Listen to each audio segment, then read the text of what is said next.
What's up, guys? In today's video, we're going to be talking about how you can get more bookings for your Airbnb or short-term rental property.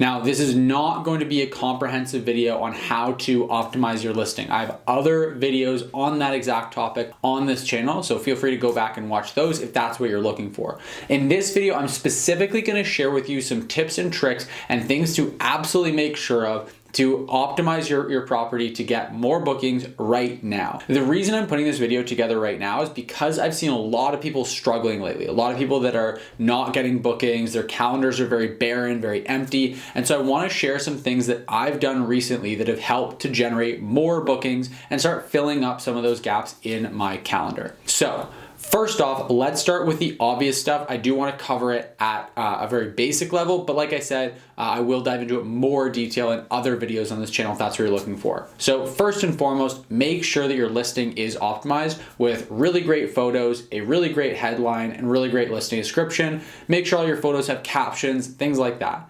So once that is you've made sure that's done, that's the most important thing, because nothing I'm going to share in this video is actually going to help you if you have bad photos, you have a bad listing description, you have bad headline, that kind of stuff.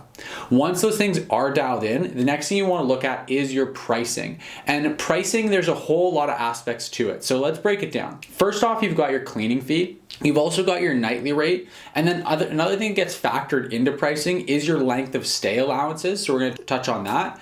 And then the other thing is any additional fees you have for things like pets or extra guests. So let's start out with one of the easiest ones to set, which will be your cleaning fee. Now, what I recommend in most markets is that you look at what other people are charging for their cleaning fees and make sure that you're not above the high end of the market. If you're priced more expensive for a cleaning fee than anyone else in the market, then it is going to have a significant negative impact on your listing's performance. Trust me, I've tested this. What tends to happen with people that are booking short-term rentals is they're willing to pay what the market is charging for a cleaning fee because they just accept that that's going to be a necessary thing for them to pay. But as soon as you become more expensive for the same exact thing, guests aren't really willing to pay that additional money for no real benefit to them. Me personally, I would rather as a guest booking on Airbnb pay more to get a nicer place versus paying more to just get a more expensive cleaning fee, because ultimately I expect that either property is going to be cleaned up to my satisfaction. And so if I just have to pay more for that same outcome, it's just not really worth it. So what I found is that the most you can get away with charging on your cleaning fee is going to be the kind of maximum of what other people in your market are charging. And generally you want to be around average for your market. Going too low and trying to cut down the cleaning fee, I haven't seen make a really big impact. But as long as you're in line with the rest of the market, then you should be good.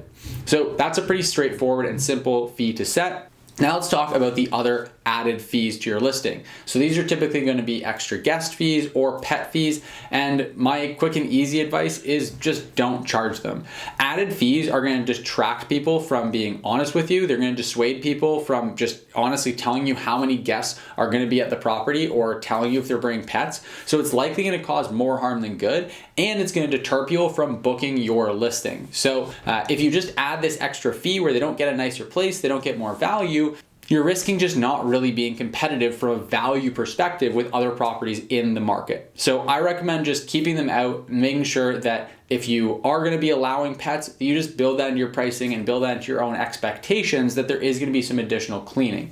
And just don't allow extra guests beyond a certain point. Just make sure that you have a maximum occupancy and that you stick to it and charge the same amount, whether there's 2 guests or 4 guests or 8 guests or whatever there might be.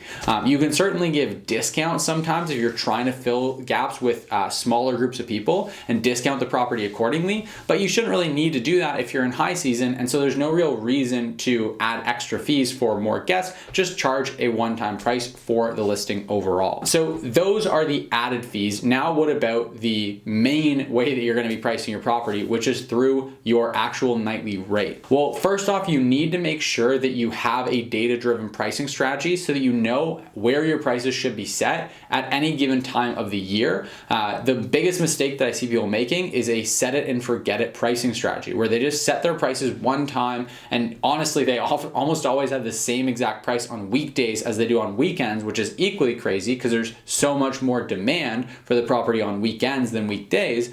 And so just having a really solid pricing strategy that's driven by data, not by your emotions, is a step in the right direction. But I assume that most of you guys watching this already have some form of pricing strategy in place. And so the biggest recommendation I can give to you is to make sure that you're making the adjustments that you need to. Because I see a lot of people that have a data-driven pricing strategy, but then they factor their emotions into it and they just avoid actually lowering their prices because they feel like their property is worth more than that, or they don't want to attract the wrong type of guests. My advice: have a bare minimum base price that you're not willing to go below and stay true to that. But aside from hitting and going below that base price, don't let your emotions factor in at all. Really just trust the numbers. And if you're not booked up where you need to be, then it's generally a good sign that you need to lower your prices. If you're overbooked, it's not something to celebrate necessarily. It may mean that you need to increase your prices. So just trust the data and do what it says to do. And you want to protect yourself against bad guests or the wrong type of guests through having that bare minimum price that you won't go below, but also through screening your guests, making sure you only allow instant book from people that have past good reviews, not allowing one night stays, things like that.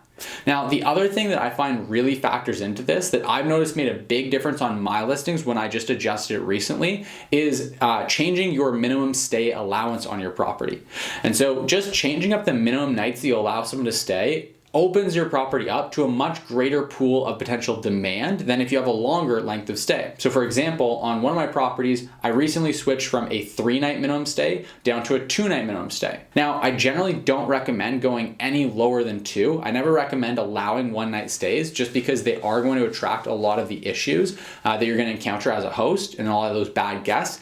You're just going to be able to eliminate most of those issues by not allowing 1-night stays. But 2-night stays, I think, are a really great way to open yourself up to more demand, because the reality is there's lots of people that are looking for places to stay for just a Friday and a Saturday or for just a couple of days. And so if you're finding that you're just not getting as much demand as you need to fill up your calendar, then opening up and allowing more short-term stays in those calendar gaps is really going to open you up to more demand and help you to fill in some of those spaces. Guys, just want to take a quick break here to say that for those of you watching who want to build cash flow and long-term wealth by purchasing Airbnbs and short-term rental properties, there's a link in the description right down below for a free training that'll walk you through my exact strategy for investing successfully in Airbnbs. Now, if you're not ready to actually buy properties and you want to get started managing other people's properties on Airbnb the same way I got started and build a full-time income managing other people's properties, there's actually another free training linked in the description down below as well that'll be a really great fit for you. So whether you want to invest in short-term rental properties and actually build amazing cash flow and long-term wealth by acquiring the assets, buying the properties themselves, or you're looking to earn a full-time income managing other people's properties on Airbnb, we've got some awesome trainings that are linked in the description down below that'll definitely help you out. When you sign up for the trainings, we're also going to send you a few other tools and resources completely for free just to help you get started. Again, the links to sign up are in the description down below, and both trainings and all the tools are completely free. So make sure to register for the trainings, links in the description down below. There are also tools that you can use. For example, I use PriceLab to do a lot of this automatically. And so I updated some settings that are going to basically allow this to happen behind the scenes. So it's one time done and I don't have to go and worry about it again.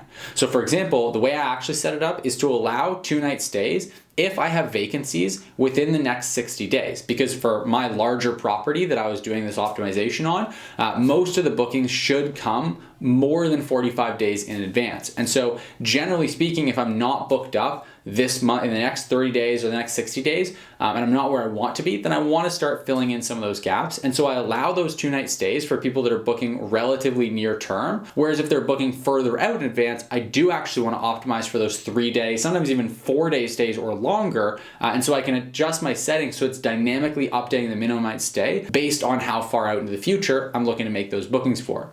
It's also got some really cool functionality where if I have what's called an orphan gap, meaning, if someone checks out on one day and then 2 days later someone else checks in, well, if I have a 3-day minimum, then there's no possibility to fill that gap because it's only a 2-night gap. And so I can set it up on PriceLab to where it automatically will update the minimum night stay in that orphan gap to be reflective of whatever I want. So I can stipulate that I want to be the length of the gap, for example, 2 nights. I can specify other things. So it's a really, really great tool for being able to do that with a lot of automation, because otherwise it does become pretty cumbersome to go in there and do that. Now, another trick that I give to a lot of people that come to me looking for coaching, looking for advice on just how to stimulate some initial bookings, get more people seeing your listing, is going to be to use Airbnb Promotions. One of the really cool things is that people just don't really know about this tool and don't use it nearly to the extent that they should be. Airbnb has this feature where you can go in and update your pricing by applying a promotion to those days. Now, the way that works is you designate how much of a percentage discount you want to give, anywhere from, I think it starts at about 5%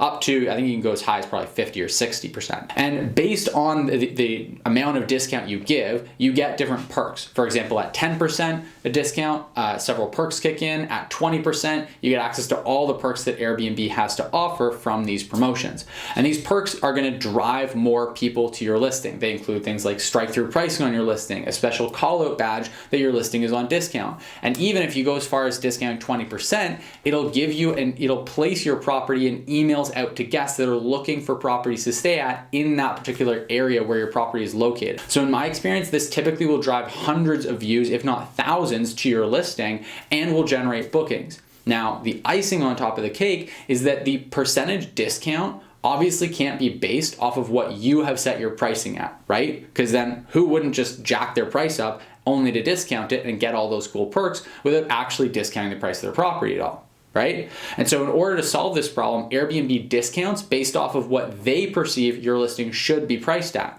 Now, this isn't always all that accurate. So what I've found is that a lot of the time when I go in there to discount pricing and offer one of these promotions, it's suggesting I have the property at a higher price than where I currently have it. And so by the time I apply that discount, I technically am discounting 20% off of what Airbnb thinks the property should be priced at, but in reality, I'm actually only discounting the property maybe 5% or maybe not at all. Now, on the flip side, other times it thinks my property should be priced less than it is, and so a 20% discount is really more like 30 or 40%, but in those instances, I just don't apply the promotion.